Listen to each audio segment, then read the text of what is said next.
আমরা আমাদের আপনজনদের মুখ দেখতে পারিনি। মাস চলে গেছে, বছর চলে গেছে, আমরা দেশে অবস্থান করি, কিন্তু আপনজনদের সাথে আমাদের মুলাকাতের পরিবেশ ছিল না। আমাদের অফিসগুলো সব জায়গায় বন্ধ করে রাখা হয়েছিল। বয়স্ক বিশিষ্ট উলামায়ে কেরামের পায়ে বেড়ি, হাতে হ্যান্ডকাপ, নিজেকে ধরে রাখা কঠিন হতো। পুলিশকে ডেকে একবার বলেছিলাম যে উনার বেড়িটা খুলে আমার পায়ে পরাই দেন। অতীত যা হয়েছে হয়েছে, ভবিষ্যতে অবশ্যই আমরা সাদাকে সাদা বলবো এবং কালোকে কালো বলবো। সারা বাংলাদেশে পুরুষ মহিলা শত শত খুন করা হয়েছে। আমাদের প্রত্যেকটা রাত, প্রত্যেকটা দিন উদ্বেগ, উৎকণ্ঠার মধ্যে ছিল। আমরা আমাদের আপনজনদের মুখ দেখতে পারিনি। মাস চলে গেছে, বছর চলে গেছে, আমরা দেশে অবস্থান করি, কিন্তু আপনজনদের সাথে আমাদের মুলাকাতের পরিবেশ ছিল না। আমাদের অফিসগুলো সব জায়গায় বন্ধ করে রাখা হয়েছিল। হুমকি ধমকি, অফিসের লুণ্ঠন, প্রয়োজনীয় জিনিসপত্র সবই ছিনতাই করে নেওয়া হয়েছে। কোনো জায়গায় আমাদেরকে সামান্য কোনো স্পেস দেওয়া হয়নি, যেন আমরা এই দেশে কোনো মানুষ তো নই, এদেশে জন্ম নেওয়া কোনো প্রাণীও বোধহয় আমরা নই। এরকম নিষ্ঠুর আচরণ আমাদের সাথে করা হয়েছে। তো জামাত ইসলামী নয়, এখানে বিরোধী দল বিএনপি, উলামায়ে কেরাম, বিভিন্ন ধর্মীয় সংগঠন, তাদের উপরেও একই ধরনের তাণ্ডব চালানো হয়েছে। যদিও জামাতের উপর তাণ্ডবটা ছিল ভিন্ন মাত্রার এবং ভিন্ন গভীরতার, কিন্তু সবার উপরেই কম বেশি তাণ্ডব চালানো হয়েছে। হাজার হাজার আলেমকে বিভিন্ন ছুথানাতায় ধরে নিয়ে বছরের পর বছর কারাগারে রাখা হয়েছে। যখন আদালতে নেওয়া হতো, কাস্টডিতে চোখ পড়ত, বয়স্ক বিশিষ্ট উলামায়ে কেরামের পায়ে বেড়ি, হাতে হ্যান্ডকাপ, নিজেকে ধরে রাখা কঠিন হতো। পুলিশকে ডেকে একবার বলেছিলাম যে উনার বেড়িটা খুলে আমার পায়ে পরাই দেন। আমার সহ্য হচ্ছে না এই দৃশ্য দেখা। যারা কোরআন হাদিসের উস্তাদ, যাদের হাজার হাজার ছাত্রছাত্রী তাদের জন্য হাত তুলে দোয়া করে, আজকে তাদের পায়ে বেড়ি, এটা সহ্য করতে খুব কষ্ট হয়। এই অবস্থা গিয়েছে। আমাদের নিবন্ধন কেড়ে নেওয়া হয়েছে, অফিসগুলোতে তালা ঝুলানো হয়েছে, আমাদেরকে স্বস্তির সাথে চলতে দেওয়া হয়নি, দফায় দফায় আমাদেরকে নির্যাতন করা হয়েছে বিভিন্নভাবে। শেষ পর্যন্ত আমাদেরকে শেষ মুহূর্তে দিশাহারা সরকার নিষিদ্ধ ঘোষণা করে তারপরে তাদের কলিজা ঠান্ডা করেছে। আমরা বলেছি যে আমরা প্রতিশোধ নেব না। প্রতিশোধ না নেওয়ার মানে হচ্ছে আমরা আইন হাতে তুলে নেব না, কিন্তু সুনির্দিষ্ট অপরাধ যিনি করেছেন তার বিরুদ্ধে মামলাও হবে এবং তাকে সে মামলায় শাস্তিও পেতে হবে।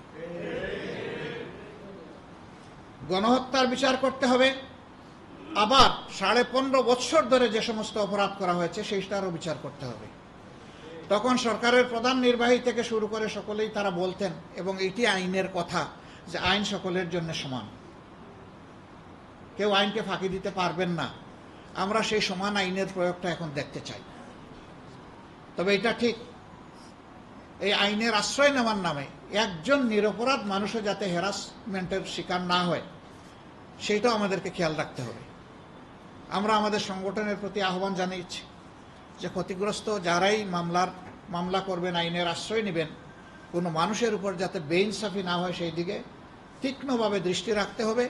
বারবার চেক করে দেখতে হবে যে কোনো নিরপরাধী মানুষের নাম আমাদের অভিযোগপত্রে আছে কি না। যদি থাকে তা অবশ্যই বাদ দিতে হবে, তাকে রাখা যাবে না।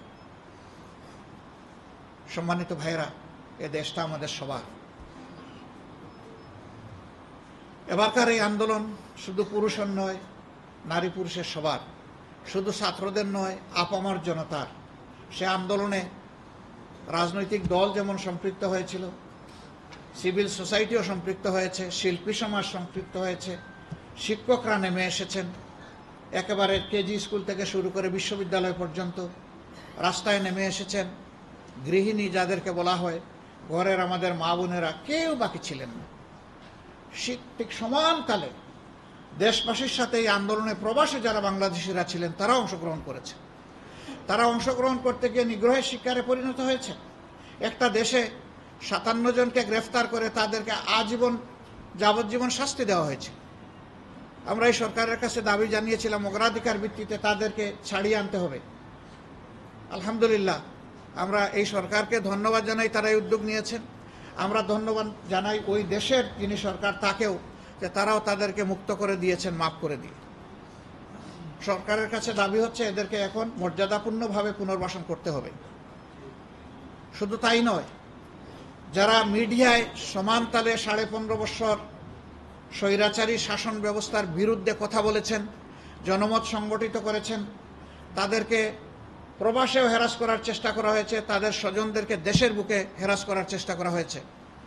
আপনারা একজনের কথা অন্তত স্মরণ থাকার কথা, আপনাদেরই সম্প্রদায়ের কনক সরওয়ার, তার বোন রাখার সাথে কি আচরণ করা হয়েছে এটার সাক্ষী আপনারা।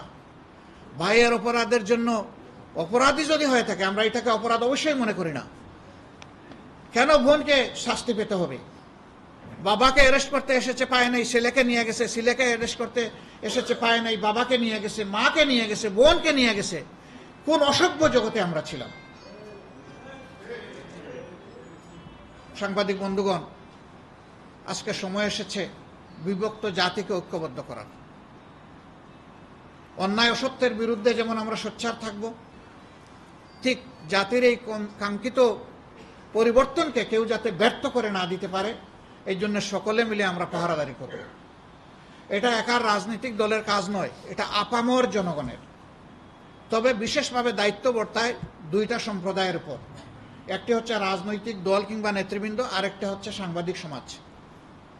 এই দুই সমাজকে বলা হয়, তাদের আই হচ্ছে 4D আই।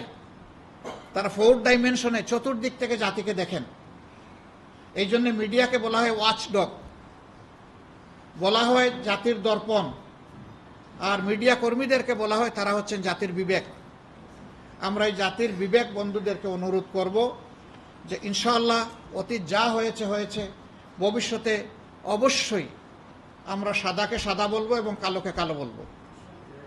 সেই কালোর জায়গায় আমি কিংবা আমরাও যদি থাকি, আমাদেরকেও ছাড়বেন না আপনারা, আমাদেরকেও ধরবেন, আমাদেরকেও আপনারা সমালোচনা করবেন, আমাদেরকে সংশোধন করে দেওয়ার চেষ্টা করবেন।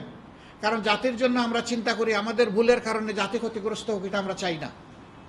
কেউ যেন আপনাদের এই সতর্ক চোখ এড়িয়ে যেতে না পারে, সেই দিকে আপনারা নিঃসংকোচে, নির্ভয়ে, সাহসিকতার সাথে মুক্ত হাতে আপনারা কলম চালাবেন, মুক্ত মুখে আপনারা বয়ান দেবেন, কাউকে আপনারা পরোয়া করবেন না আল্লাহ তাআলা ছাড়া।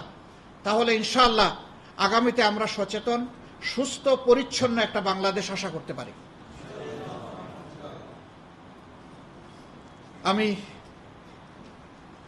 বিগত এই দীর্ঘ সময়ে যারা বিভিন্নভাবে নিগৃহীত হয়েছেন, তাদের প্রতি আবারও আমি শ্রদ্ধা নিবেদন করছি, এবং যারা দুনিয়া থেকে বিদায় নিয়েছেন নিগ্রহের স্বীকার করে, আবারও আল্লাহর দরবারে তাদের সকলের শাহাদাত কামনা করছি। আপনাদের মাধ্যমে আমরা প্রিয় জাতিকে আহ্বান জানাতে চাই, কাঙ্ক্ষিত এই পরিবর্তন, এই বিপ্লব, এটা যেন কেউ ব্যর্থ করে না দিতে পারে। আমাদেরকে সর্বদা সচেতন থেকে জনগণের অধিকারের পক্ষে, স্বাধীনতার পক্ষে আমাদেরকে আপোষহীন অবস্থান নিতে হবে। আল্লাহ আমাদেরকে সাহায্য করুন, আল্লাহ আমাদেরকে কবুল করুন, আল্লাহ বাংলাদেশের উপরে রহমত নাজিল করুন, আল্লাহ তাআলা শান্তির ফয়সালা দান করুন, এবং একটি সভ্য ঐক্যবদ্ধ জাতি গঠনে আল্লাহ আমাদের সবাইকে তৌফিক দান করুন।